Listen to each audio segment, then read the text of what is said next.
Good, happy Sunday morning, everyone. I'm Riley King, and welcome to the Riley King Newscast right here on the Riley King Network.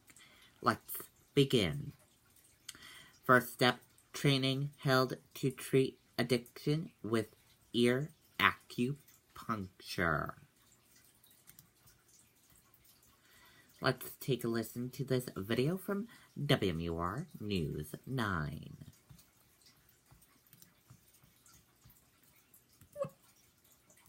This right work? Hey, what's going on? Seriously?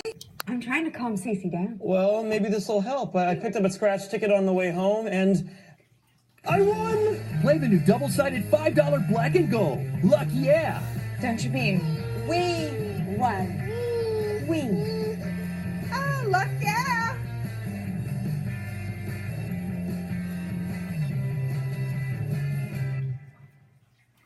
Ear acupuncture is considered by some to be a way of preventing and treating addiction, and more people in New Hampshire are being trained to do it. But supporters of a new law to encourage training say it doesn't go far enough. With each needle, advocates say this reduces stress and depression and is a tool to help people battling substance abuse. And this resets the energy systems of your brain. And I find this tremendously helpful. This weekend, free ear acupuncture is being offered at Revive Recovery Center in Nashua. In early recovery, it helps to reduce cravings, it helps to reduce anxiety, trauma, body aches, headaches, nausea. It's also the second training in the state since a law was passed last summer, allowing counselors, recovery coaches, and others to certify as acupuncture detoxification specialists. But acupuncturist Elizabeth Rupp says those people still are not allowed to practice on others because they are not licensed. Our governor has repeatedly made calls for licensing boards to remove unnecessary red tape. And thus far, we've really only seen the licensing board draft rules that include too much red tape. Rupp says this treatment needs to be available daily for people fighting addiction, and that recovery programs should have the flexibility to decide how and when to use ear acupuncture. This treatment is very safe. No malpractice claims have ever been filed by anyone who practices ear acupuncture as an acupuncture detoxification specialist. So there really isn't any need whatsoever for the Board of Acupuncture Licensing to put restrictions around it. And ear acupuncture will be offered again tomorrow at Revive Recovery Center from 1 to 5 p.m. Okay, and there you go on that video and that report.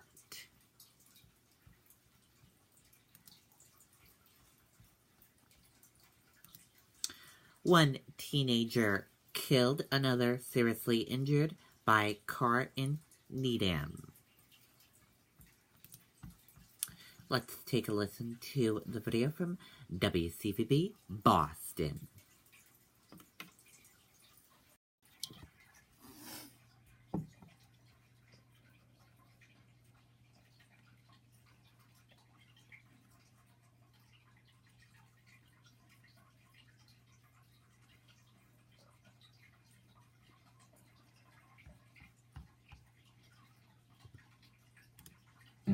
Well, this happened right in front of Needham High School. Police were out here for several hours tonight while they conducted their investigation. Have since cleared the scene. There was a red car seen being towed from the area about an hour ago here on Webster Street. It appears the driver stayed at the scene and officers were seen testing the brakes on the car. We are now learning 2 teens were hit. One of those teens, the DA's office identified as 16-year-old Talia Newfield, died at the hospital.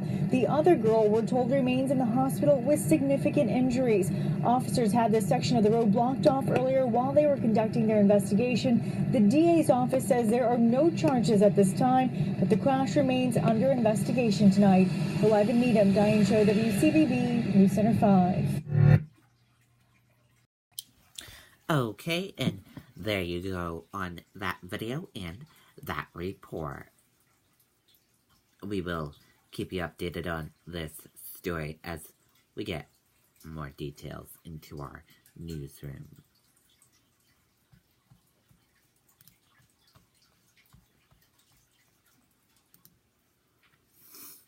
Car hits pole, causes power outage in Androscoggin County.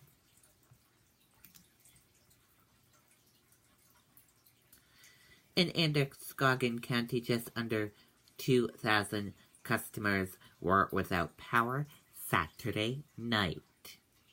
A Central Maine Power spokesperson confirmed that the power outage was due to a car that hit a pole in Livermore Falls.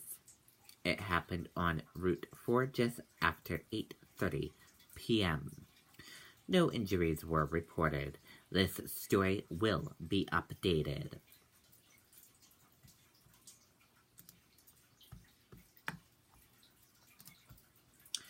Trump laments lives destroyed by a mere allegation after 2 staff members resign. Let's take a listen to the video from ABC News.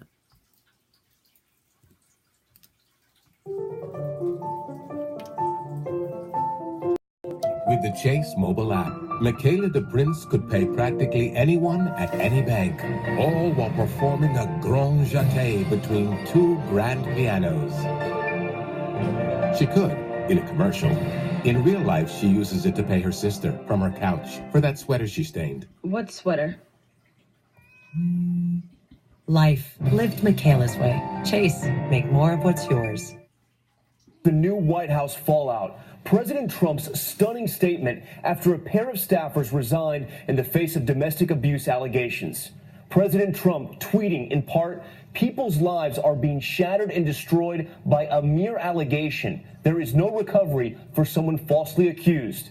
His comment after a second staffer, speechwriter David Sorensen on the left, submitted his resignation, and after the president wished outgoing top aide Rob Porter well.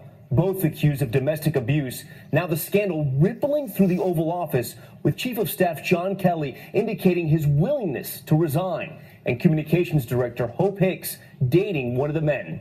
That tweet also comes as the national conversation about sexual misconduct and the Me Too movement rages on. ABC's David Wright gets us started at the White House.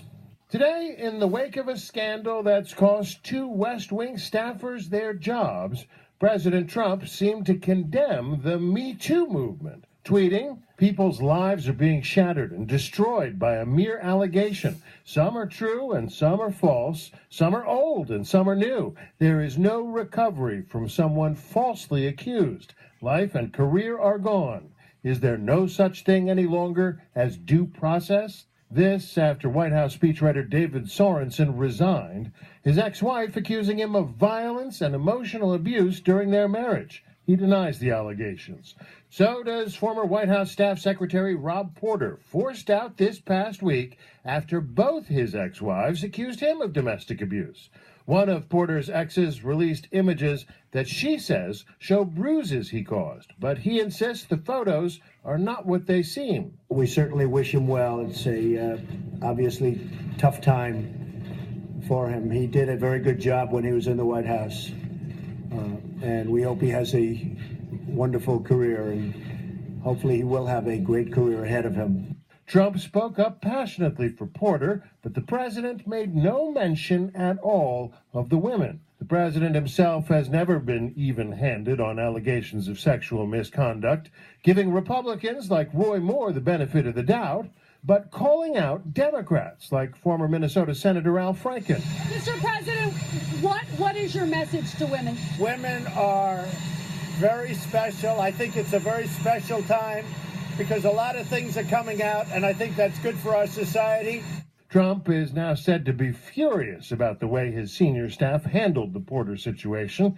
Chief of Staff John Kelly initially expressed support for Porter, even though he's reportedly known about the allegations for months. ABC News was the first to report Kelly made it clear to the president he's willing to resign. This weekend, the president is also under fire for taking partisan sides in the Russia investigation, refusing to release the Democrats' classified memo.